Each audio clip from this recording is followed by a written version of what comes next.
ಹಡಗಾಗೋಗ್ಬಿಟ್ಟಿದೆ, ದುರ್ಬಲವಾಗಿದೆ. ನೀವೇ ಹೇಳ್ದಾಗೆ ಬಿಜೆಪಿ ಜೆಡಿಎಸ್ ಯಾಕೆ ಹೋಗ್ತಾರೆ? ನಮ್ಮ ಹತ್ರ ಒಂದಷ್ಟು ಕಾರಣ ಇದೆ, ಇದಲ್ವಾ ವ್ಯಾಲಿಡ್ ರೀಸನ್ ಅಂತ ಹೇಳಿ. ಶಿಸ್ತಿನ ಹೆಸರಲ್ಲಿ ಕೆಲವರಿಗೆ ಆಯ್ದ ಕೆಲವರಿಗೆ ನೀಡ್ತಾ ಇರುವ ಶಿಕ್ಷೆ ಇದು ಅವ್ರ ಮೇಲೆ ಎಫೆಕ್ಟ್ ಆಗೋದಿಲ್ವಾ? ಇನ್ನು ಮನ್ನಣೆ ಅವಕಾಶದಲ್ಲೂ ಕೂಡ ತಾರತಮ್ಯ ಆಗ್ತಾ ಇದೆ ಅನ್ನೋ ಅಸಮಾಧಾನ, ಇದು ಕೌಂಟ್ ಆಗೋದಿಲ್ವಾ? ಸಂಪುಟ ಪುನಾರಚನೆ ಇವತ್ತು ನಾಳೆ ಆಗೋಯ್ತಪ್ಪ, ಇನ್ನು 1 ವರ್ಷ ವ್ಯಾಲಿಡಿಟಿ, ಅದಾದ್ಮೇಲೆ ಚುನಾವಣಾ ವರ್ಷ. ನೀವು 1 ವರ್ಷಕ್ಕೆ ಮಂತ್ರಿ ಮಾಡಿದ್ರು ಅವ್ರು ಏನ್ ಮಾಡ್ತಾರೆ? ಮಂತ್ರಿ ಆಗ್ಲಿಕ್ಕೆ ಅವಕಾಶನೇ ಕೊಡ್ಲಿಲ್ಲ ಕಾಂಗ್ರೆಸ್ ಪಕ್ಷ. ಇದಾಗೋದಿಲ್ವಾ ವ್ಯಾಲಿಡ್ ರೀಸನ್? ಅನುದಾನ ಹಂಚಿಕೆ, ನಿಮ್ಮ ಪಕ್ಷದ್ದೇ ಶಾಸಕರು ಹೇಳ್ತಾ ಇದ್ದಾರೆ ಅನುದಾನ ಸಾಕಾಗ್ತಿಲ್ಲ, ಬರ್ತಿಲ್ಲ ಅಂತ ಹೇಳಿ. ಇದಾಗೋದಿಲ್ವಾ? ನಾಯಕತ್ವದ ಗೊಂದಲ, ಇದಾಗೋದಿಲ್ಲ ರೀಸನ್ ಅಂತ ಹೇಳಿ. ಇಲ್ಲ, ಈಗ ನೀವ್ ಹೇಳಿದಿವೆಲ್ಲ ಖಂಡಿತವಾಗಿ ವ್ಯಾಲಿಡ್. ಆದ್ರೆ ಯಾವುದೇ ಒಬ್ಬ ವ್ಯಕ್ತಿ, ಯಾವುದೇ ಒಬ್ಬ ಶಾಸಕ ತಾನು ಕಠಿಣವಾದ ನಿರ್ಧಾರವನ್ನು ತೆಗೆದುಕೊಳ್ಳಕ್ಕೆ ಇವೆಲ್ಲ ವ್ಯಾಲಿಡ್ ರೀಸನ್ ಆಗೋದಿಲ್ಲ. ಅದು ಒಂದು, ಯಾಕಂದ್ರೆ ಅಸಮಾಧಾನ, ಸಣ್ಣ ಪುಟ್ಟ ಅಸಮಾಧಾನಗಳಿದ್ದೇ ಇರ್ತವೆ. ಆದಾಗ್ಯೂ ಕೂಡ ಆಸ್ ಅ ಪಾರ್ಟಿ ಅಂತ ಬಂದಾಗ, ಆಸ್ ಅ ಸರ್ಕಾರ ಅಂತ ಬಂದಾಗ ಒಟ್ಟಾಗಿ ಹೋಗಿ ಕೆಲಸ ಮಾಡುವಂತದ್ರಿಂದನೇ ಸರ್ಕಾರ ಬರ್ಲಿಕ್ಕೆ ಸಾಧ್ಯ. ಆದ್ರೆ ನಾನೊಂದು ಮಾತು ಹೇಳಬಲ್ಲೆ, ಬಿಜೆಪಿ ಯಾಕೆ ದುರ್ಬಲ ಅಂತ ಹೇಳ್ತೀನಿ ಗೊತ್ತಾ? 4 ಜನ ಮುಖ್ಯಮಂತ್ರಿಗಳಾದ್ರು ಬಿಜೆಪಿಯಿಂದ ಕಳೆದ 15 ವರ್ಷದಲ್ಲಿ. 4 ಜನ ಮುಖ್ಯಮಂತ್ರಿಗಳು ಯಾರಾದ್ರೂ ಮುಂಬಾಗಿಲಿಂದ ಆದ್ರ ಎಲ್ಲ ಹಿಂಬಾಗಿಲಿಂದ ಆದದ್ದೇ. ಅದು ಯಡಿಯೂರಪ್ಪನವರು ಆಪರೇಷನ್ ಕಮಲ ಮಾಡಿ ತಾವು ಮುಖ್ಯಮಂತ್ರಿಯಾಗಿ ಇನ್ನು 3 ಜನ ಮುಖ್ಯಮಂತ್ರಿ ಮಾಡಿದ್ರು. ಅದು ಬಿಟ್ರೆ ಯಡಿಯೂರಪ್ಪನವರು ಆಪರೇಷನ್ ಕಮಲ 2008ರಲ್ಲೂ ಮಾಡಿದ್ರು, 2019ರಲ್ಲೂ ಮಾಡಿದ್ರು. ಅವ್ರು ಬಿಟ್ರೆ ಮುಂದಕ್ಕೆ ಯಾರಿಗೂ ಯಾವ ಅರ್ಹತೆ, ನಾಯಕತ್ವ ಯಾರಿಗೂ ಬಿಜೆಪಿನಲ್ಲಿ ಇಲ್ಲ.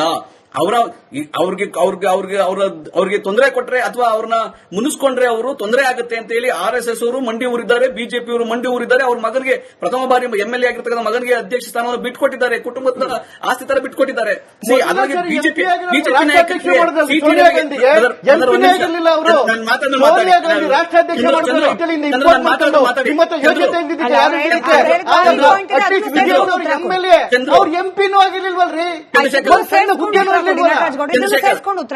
ಚಂದ್ರಶೇಖರ್, ನೀವು ಇದನ್ನು ಹೇಳಿ, ನಂತರ ಹೇಳಿ. ನೀವು ನೋ ಅಬ್ಜೆಕ್ಷನ್, ನೀವು ಹೇಳಿದ್ರೆ ನಾನು ನಿಮ್ಗೆ ಅವಕಾಶ ಇರುತ್ತೆ. ನಾನೇನ್ ಹೇಳ್ತಾ ಇದ್ದೀನಿ ಅಂದ್ರೆ, ಯಾಕೆ ಕೊಟ್ರು? ಅದು CT ರವಿ ಯಡಿಯೂರಪ್ಪನವರಿಗೆ ಕಾಟ ಕೊಡಕ್ಕೆ ಪ್ರಯತ್ನ ಮಾಡಿದ್ರು. ಅನಂತ್ ಕುಮಾರ್ ಅವರು ಕಾಟ, ಪಾಪ ದಿವಂಗತರಾದ್ರು, ಅವರು ಕಾಟ ಕೊಡಕ್ಕೆ ಪ್ರಯತ್ನ ಮಾಡ್ತಾ ಇದ್ರು. ಪ್ರಹ್ಲಾದ್ ಜೋಶಿ ಕಾಟ ಕೊಡಕ್ಕೆ ಶುರು ಮಾಡಿದ್ರು. ಯತ್ನಾಳ್ ಅವ್ರನ್ನ ಬಿಟ್ರು,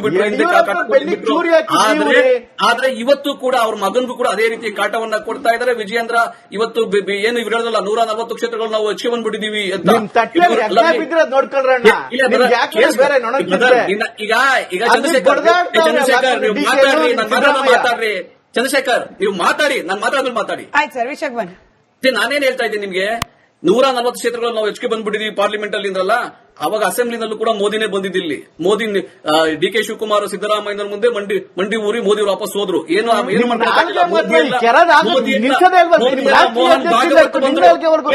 ನಿಮ್ ನಾಲ್ಗೆ ಇದೇ ಬುದ್ಧಿನ ನಿಮ್ ನಾಲ್ಗೆಗೆ ರಾಷ್ಟ್ರೀಯ ಅಧ್ಯಕ್ಷದಿಂದ ಹಿಡ್ಕೊಂಡು ಅವ್ರದ್ದು ಅದೇನೋ ನಾಲ್ಗೇನೋ ಅದೇನೋ ಅಂತಾರಲ್ಲ, ಅದ್ ನಿಮ್ಗೆ ಹೇಳ್ತಾರೆ.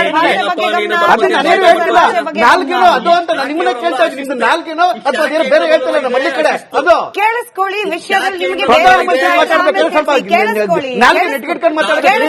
ಪ್ರಧಾನಮಂತ್ರಿ ಮುಂದೆ ಮಾತಾಡ್ಬೇಕಾದ್ರೆ ಬಗ್ಗೆ ಮಾತಾಡ್ಬೇಕಾದ್ರೆ ನನ್ನ ಬಗ್ಗೆ ಮಾತಾಡ್ಲಿ. ಪ್ರಧಾನಮಂತ್ರಿ ಬಗ್ಗೆ ಮಾತಾಡ್ಬೇಕಾದ್ರೆ ನಾಲ್ಕು ಬಿಗಿ ಇರಬೇಕು, ಇಲ್ಲಾಂದ್ರೆ ಅಧಿಕಾರ ಹೇಳ್ತಾರಲ್ಲ ನಾಲ್ಗೇನೋ ಅದು ಅಂತ ಹೇಳಿ. ಬಿಜೆಪಿಯ ಫ್ಲಾಗ್ ಇಟ್ಕೊಂಡು ಬಿಜೆಪಿ ಪ್ರಚಾರಕನಾಗಿ ಬಂದಿದ್ದು, ಪ್ರಧಾನಮಂತ್ರಿಯಾಗಿ ಬಂದಿರಲಿಲ್ಲ. ಇಲ್ಲಿ ಪ್ರಧಾನಮಂತ್ರಿ ಬಿಜೆಪಿಯ ಪ್ರಚಾರಕ ನನಗೂ ಇದೇ ನಾಲ್ಕು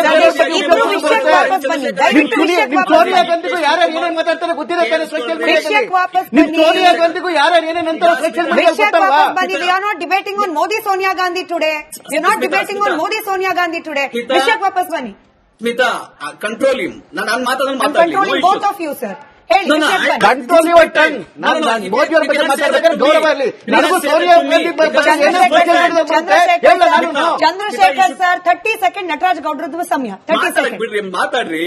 ನೋಡ್ರಿ, ಇದು ಚುನಾವಣೆ ಬಂದು ರಾಜ್ಯದ ವಿಷಯ ಚುನಾವಣೆ ಬರೋದು. ಯಾವಾಗ ಅಮಿತ್ ಶಾ ಬಂದು ನಾವು ನಂದಿನಿನ ನುಂಗಾಕ್ತಿವಿ ಅಂದ್ರು, ಯಾವಾಗ ಮೋದಿ ಅವರು ಕರ್ನಾಟಕಕ್ಕೆ ಅನ್ಯಾಯ ಮಾಡಿದ್ರು, ಕನ್ನಡಿಗರು ತಕ್ಕ ಪಾಠವನ್ನ ಕೊಟ್ಟಿದ್ದಾರೆ. 23 ಚುನಾವಣೆಗಳು ಅದೇ ಪಾಠವನ್ನ ಕೊಡ್ತಾರೆ. ನಾವು ಲೋಕಲ್ ಇಶ್ಯೂ ಬಗ್ಗೆ ಮಾತನಾಡ್ತಿದ್ದೀವಿ. ನಟರಾಜ್ ಗೌಡ್ರೆ ಮುಸಲ್ಮಾನರು ನಂದಿನಿ ಬಗ್ಗೆ ಮಾತನಾಡಿದ್ರಿ. ನಟರಾಜ್ ಗೌಡ್ರೆ, ನನಗೂ ಪ್ರಶ್ನೆ ಇದೆ.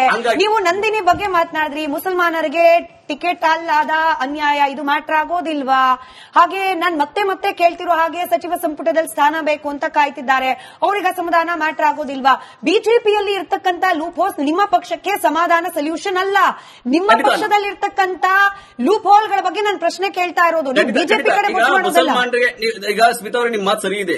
ಮುಸಲ್ಮಾನರಿಗೆ ಅವರಿಗೆ ಜನಸಂಖ್ಯೆಗೆ ಅನುಗುಣವಾಗಿ ಅವ್ರಿಗೆಲ್ಲ ಸಾಮರ್ಥ್ಯಕ್ಕೆ ಅನುಗುಣವಾಗಿ ಟಿಕೆಟ್ ಅನ್ನ ಕೊಡಬೇಕಾಯಿತು. ದಾವಣಗೆರೆ ಕೊಟ್ಟಿದ್ರೆ ಗೆಲ್ತಾ ಇದ್ರು, ಕೊಡಕ್ ಸಾಧ್ಯ ಆಗಿಲ್ಲ. ಹಂಗಂತ ಹೇಳಿ ಅವ್ರ ರಾಜಕಾರಣ ಅಷ್ಟೇ ಅಲ್ಲ, ಬೇರೆ ಅವಕಾಶಗಳನ್ನ ಕೊಡ್ತಾರೆ. ನಾನು ಅದಕ್ಕೆ ನಿಮ್ಗೆ ಹೇಳ್ತಾ ಇರೋದು 9 ಜನ ಶಾಸಕರು, 4 ಜನ MLCಗಳು, 2 ಮಂತ್ರಿಗಳು, 1 speaker, 1 chief whip, 1 Rajya Sabha MP, 12 ಜನ ನಿಗಮ ಮಂಡಳಿ ಅಧ್ಯಕ್ಷರು, ಕ್ಯಾಬಿನೆಟ್ ದರ್ಜೆಯ ಅಧ್ಯಕ್ಷರುಗಳು ಇದ್ದಾರೆ. ಕಾಂಗ್ರೆಸ್ ಪಕ್ಷ ಅವ್ರಿಗೆ ಯಾವತ್ತೂ ಅವಕಾಶಗಳನ್ನ ಕೊಟ್ಟಿದೆ, ಇವತ್ತು ಕೊಟ್ಟಿದೆ, ನೆನೆನೂ ಕೊಟ್ಟಿತ್ತು, ಮುಂದಿನ ಭಾಗವೂ ಕೊಡ್ತಾರೆ. ಹಾಗಂತ ಒಂದೇ ಒಂದು ಕ್ಷೇತ್ರವನ್ನ ಇಡೀ ರಾಜ್ಯಕ್ಕೆ ನಾವು ಸಮೀಕರಣ ಮಾಡ್ಲಿಕ್ಕೆ ಸಾಧ್ಯ ಆಗೋದಿಲ್ಲ. ನಮ್ಮ ಪಕ್ಷದಲ್ಲಿ ಸಾಮಾಜಿಕ ನ್ಯಾಯ ಕಾಂಗ್ರೆಸ್ ಪಕ್ಷದಲ್ಲಿ ಮಾತ್ರ ಮಾಡ್ಲಿಕ್ಕೆ ಸಾಧ್ಯ, ಬೇರೆ ಯಾವ ರಾಜಕೀಯ ಪಕ್ಷದಲ್ಲೂ ಮಾಡ್ಲಿಕ್ಕೆ ಸಾಧ್ಯ ಆಗೋದಿಲ್ಲ. ಸಾಮಾಜಿಕ ನ್ಯಾಯ ಅಲ್ಲ, ರಾಜಕೀಯ ನ್ಯಾಯ ಮಾಡ್ತಿಲ್ಲ ಅಂತ ಕೆಲವರು ಮಾತನಾಡ್ತಿದ್ದಾರಪ್ಪ. ಪ್ರಶ್ನೆ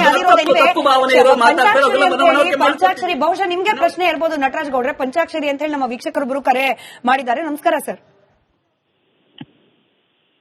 ಪಂಚಾಕ್ಷರಿ ಅವರ ಧ್ವನಿ ತಲುಪ್ತಾ ಇದೆಯಾ? ರೈಟ್, ಬಹುಶಃ ಅದು ದೂರವಾಣಿ ಸಂಪರ್ಕ ಕಡಿತವಾಗಿದೆ. ನಾನು ನೇರವಾಗಿ ಇಟ್ನಾಳ್ ಸರ್ ನಿಮ್ಗೆ ಕೇಳ್ತೀನಿ. ನೇರ ಪ್ರಶ್ನೆ, ಈ ಕಾಂಗ್ರೆಸ್ ನಲ್ಲಿ ಅಸಮಾಧಾನ ಇದೆಯಪ್ಪ, ಹಂಗಾಗಿ ನಾವು ಗರ್ವಾಪಸಿ ಮಾಡ್ತೀವಿ ಅಂತ ಹೇಳಿ ಬಿಜೆಪಿಗೋ ಜೆಡಿಎಸ್ಗೋ ಹೋದ್ರೆ ಲಾಭ ನಿಜವಾಗ್ಲೂ ಇದೆಯಾ ಅವ್ರಿಗೆ ಅಂತ? Will it be a right move? ಅಸಮಾಧಾನ ಕೇವಲ ಕಾಂಗ್ರೆಸ್ ಅಲ್ಲಿ ಎಲ್ಲಾ ಪಕ್ಷದಲ್ಲೂ ತಕ್ಕ ಮಟ್ಟಿಗೆ ಇದ್ದೇ ಇರ್ತದೆ. ಅದು ಆದ್ರೆ ಅದೊಂದು ಥ್ರೆಶೋಲ್ಡ್, ಒಂದು ಲಿಮಿಟ್ ದಾಟಿದಾಗ, ಒಂದು ಸಹನೆಯ ಮಟ್ಟವನ್ನ ಮೀರಿದಾಗ ಪಕ್ಷಾಂತರಗಳು ಮತ್ತೆ ಬೇರೆ ಬೇರೆ ರಾಜಕಾರಣ ನಡೀತವೆ. ಆದ್ರೆ ಈಗ ಏನಾಗುತ್ತೆ ಅಂದ್ರೆ 2028ಗೆ ನಾನು ಆಗ್ಲೇ ಹೇಳಿದ್ನಲ್ಲ, winnability is a factor.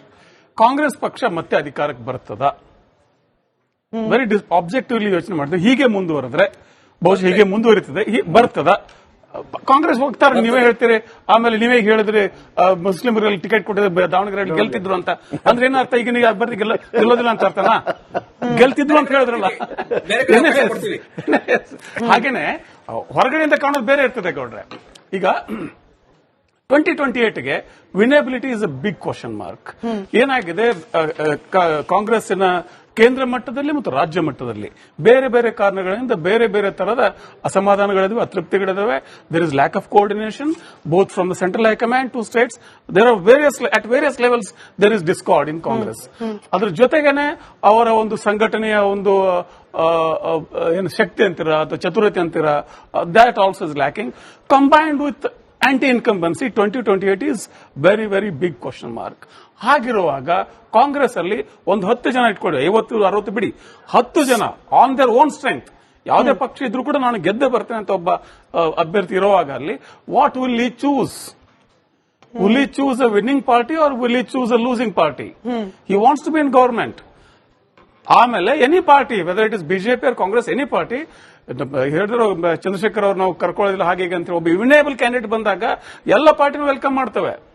If there is a winnable candidate they will welcome, they will put red carpet to him, ಕರ್ಕೊಳ್ತಾರೆ.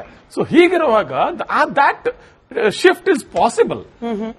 It's probable also, but whether it will really happen, ಅದಕ್ಕೆ ಟೈಮ್ ಇದೆ, ನೋಡೋಣ how it unfolds, how Congress tackles this kind of undercurrent of dissent in the party. Let's observe. ಇನ್ನು 1 ವರ್ಷ ನೋಡೋಕೆ, 1 ವರ್ಷ 2 ವರ್ಷ